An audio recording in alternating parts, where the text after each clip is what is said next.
Guys, a lot of you might not know this, but there are levels to the recruiting game. I think a lot of more junior recruiters, less experienced recruiters really struggle to gain respect from hiring managers. Why?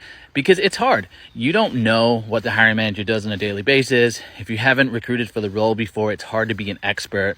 And so until you've sent them through some candidates that they really think are top performers, you're not going to gain that respect.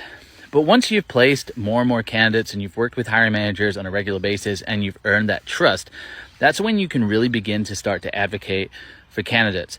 So when you meet with a hiring manager and they want all of these different boxes checked and you send them through a candidate that maybe checks 3 out of the 5 boxes, that's when, once you've built the trust, you can start to advocate for candidates and say, look, hiring manager, I know you were looking for this, but this candidate has this, and this is why it makes sense. And based on my conversation with them, I highly recommend you actually having an introductory phone call.